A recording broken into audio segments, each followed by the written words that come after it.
이종섭 장관 후보자님, 먼저 장관으로 지명된 것 축하드립니다.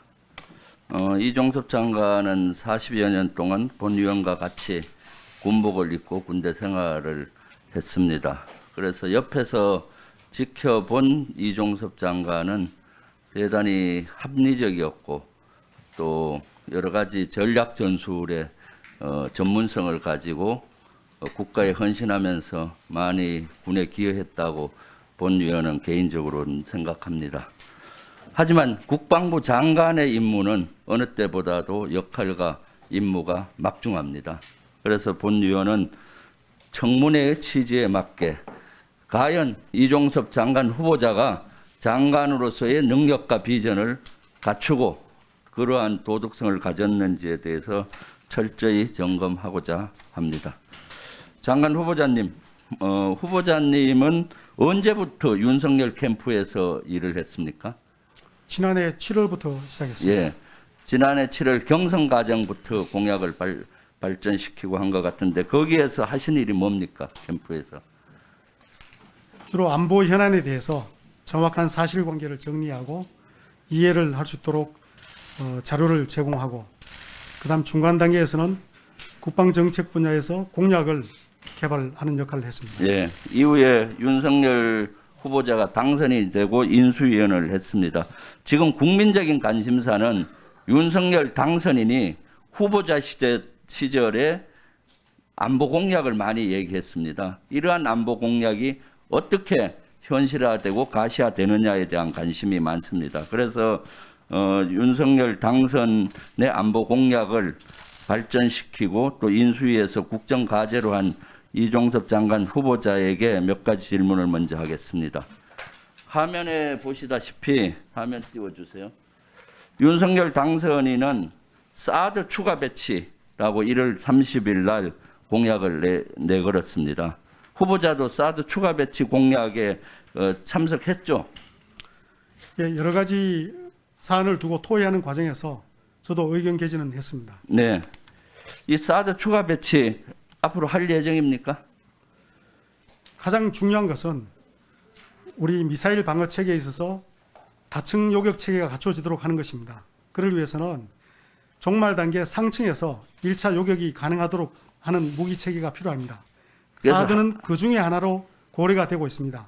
물론 우리 자체 개발하고 있는 LSM-2를 조기에 전력화할 수 있다면 그것으로 대체할 수도 있습니다. 그래서 지금 상태로 말씀드린다면 다양한 옵션을 가지고 검토할 예정이지만은 그 중에 하나의 옵션으로 생각하시면 될 것 같습니다. 그러면 사드 배치한다면은 국민의힘은 그때 충청도나 강원도를 언급했는데 배치 지역을 어디라 할 예정입니까?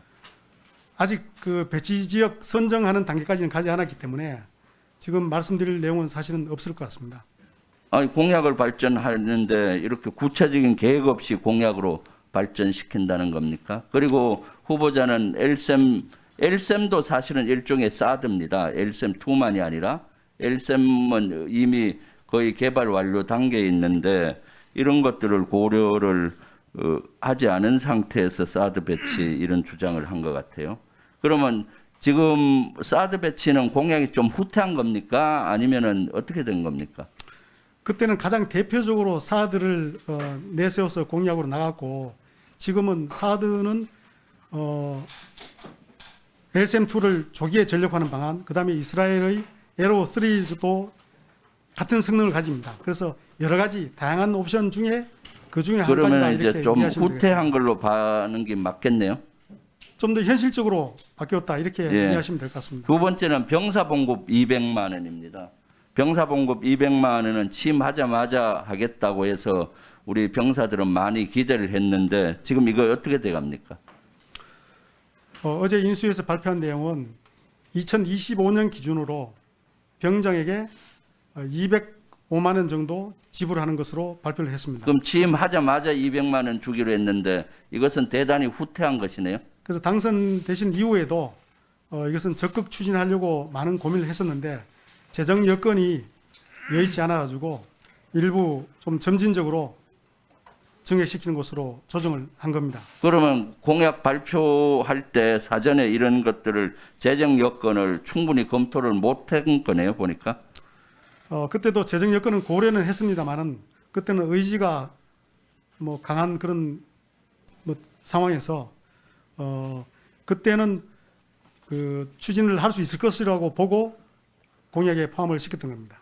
지금 국민들 특히 병사들은 병사 봉급 200만 원에 대한 공약을 보고 투표하신 분들도 꽤 많을 거예요.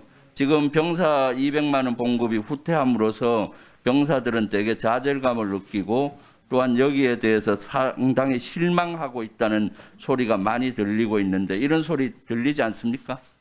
예, 말씀하신 그 부분에 대해서는 다른 방향으로 장병들의 사기를 높일 수 있는 그런 여러 가지 방안을 강구를 해나가겠습니다. 공약은 꼭 지켜져야 된다라고 윤석열 당선인도 얘기하면서 5월 10일 날 청와대 개방에 대한 공약은 그렇게 지키려고 노력하면서 진작 제일 중요한 병사들의 200만 원 공약이라든가 사드 배치 안보에 중요하다고 얘기하면서 하는 공약들은 후퇴를 하고 있습니다.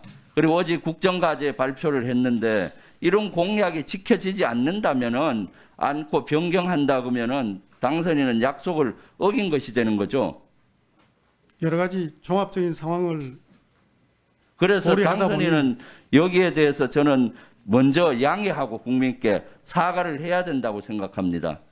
그런데 국방장관 후보자도 여기에 자유롭지 않아요. 국방장관 후보자도 공약을 발전시켰고 국정과제를 발전시키는 인수위원회였고 국방장관 후보자로 이렇게 돼 있습니다. 이렇게 공약을 지키지 않는 또 후퇴한 것에 대해서 저는 사과해야 된다고 후보자 생각하는데 후보자님 사과하시겠습니까? 공약을 정책 과제로 그대로 옮겨가기 위해서 많은 노력을 했습니다만 현실적인 문제 때문에 그렇게 하지 못한 점 양해해 주시면 감사하겠습니다. 양해가 사과입니까? 본 의원은 이것은 양해 정도가 아니라 충분히 설명을 하고 여기에 합당한 사과부터 시작을 해야 우리 병사들의 사기라든가 이런 걸 다시 올릴 수 있다라고 생각을 합니다. 그래서 공약을 이행하지 못하는 그런 일부 부분에 대해서는 다른 방법으로 또 사기를 올릴 수 있도록 그렇게 노력하겠습니다.